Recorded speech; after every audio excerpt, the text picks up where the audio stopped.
Hey everyone, welcome back to the 8th video in the series on the history of English literature. Today we are talking about one of the most intense and the game-changing periods in England, the English Civil War and the Interregnum period. This era, spanning from 1642 to 1660, was full of political drama, conflict and change, and it made a huge impact on the country's future.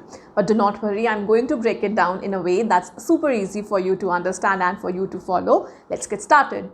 Now, I did touch slightly upon this period during this period from 1642 to 1649 in the previous video on the Caroline Age, since that was the time when Charles I was the monarch. But we'll look at that in more detail now, alright? So what kicked off this whole mess? Well, to understand the English Civil War, we need to look at the tensions that had been brewing for years. The root of the conflict really started with the reign of James I and his son Charles I. Both kings believed in the divine right of the kings, which meant that they felt that they did not need the approval of the parliament, especially when it came to taxes. Charles's decision to rule without the parliament from 1629 to 1640, which was known as the personal rule or the 11 years tyranny, also angered his subjects. Why? Because he imposed unpopular taxes like the ship money. I talked about this before.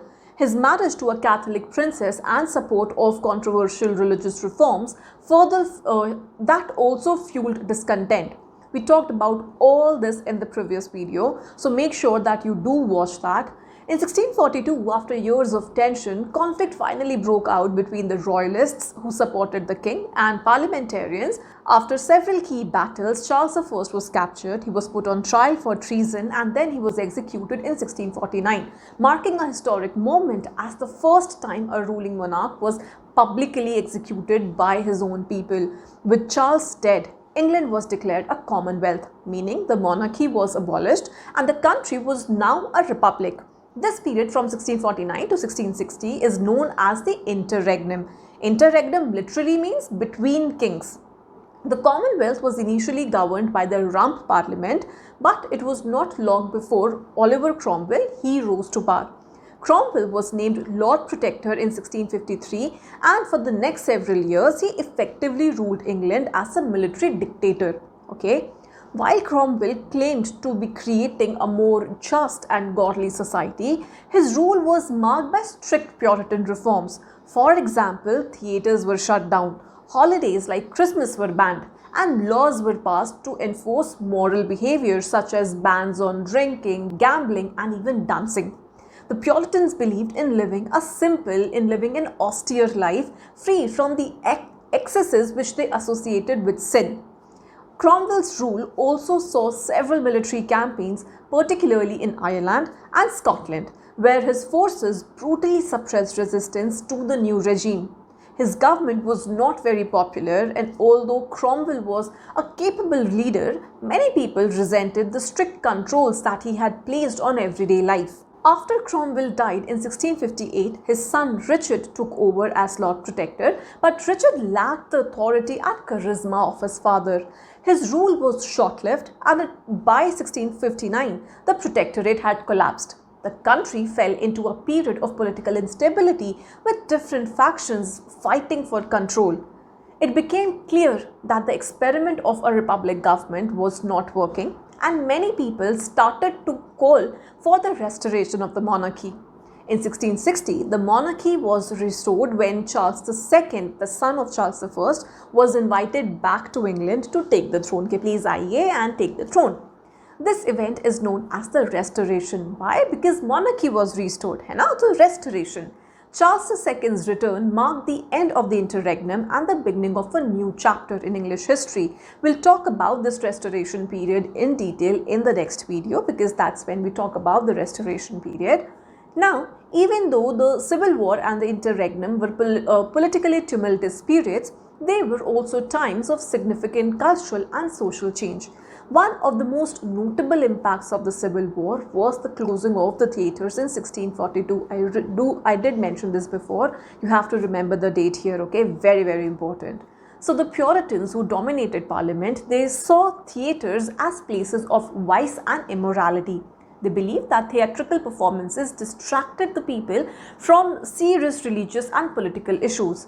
As a result, many actors, playwrights and theatre workers, they lost their livelihoods, and the vibrant theatre culture that had flourished during the Elizabethan periods, during the Jacobean eras, all that come to an abrupt halt. However, even during the strict Puritan rule, literature and writing continued to thrive in other forms. With the theatres closed, writers turned their attention to poetry, pamphlets and prose. Political and religious writings became especially popular as people used literature to express their views on the conflict and the future of England. Pamphlets were often used as a form of propaganda, with both royalists and the parliamentarians using them to sway public opinion in their favour. One of the most famous writers of the period was John Milton. Now, Milton was a staunch supporter of the parliamentarian cause, and he wrote several important works during the Interregnum, although his most famous work remains Paradise Lost. Of course, that is the most famous work, and that was published later in 1667. But even during the Civil War and the Interregnum, Milton wrote Areopagitica, a powerful defense of free speech and freedom of the press. In this work, Milton argued against censorship, and he advocated for the right to publish without government interference, an issue that was very relevant during this time of political and religious control. I do have a detailed video on Areopagitica on my channel. The pronunciation is Areopagitica, Areopagitica, both are fine. Watch that video if you want to know about this work in detail. See, Milton is one of those writers who forms a part of the literary canon, okay? So he needs to be studied in depth, his life and his works both, and especially Paradise Lost, his magnum opus. I take up Milton in exactly this detail in my online course. So if you want to do an in-depth study on him and other writers from this period, join my online course by visiting my website, theankitajain.com. Now, in the world of philosophy, Thomas Hobbes made a huge impact with his work Leviathan.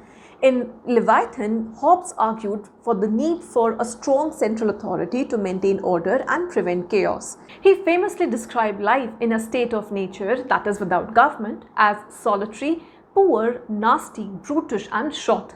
His ideas about the social contract and the absolute power of the sovereign were hugely influential, and they reflected the desire for stability after years of civil war. To conclude, by the time the monarchy was restored in 1660, England had been through nearly 2 decades of political upheaval, conflict and social change. The execution of Charles I and the rise and the fall of Cromwell and the eventual return of Charles II all left lasting marks on the country.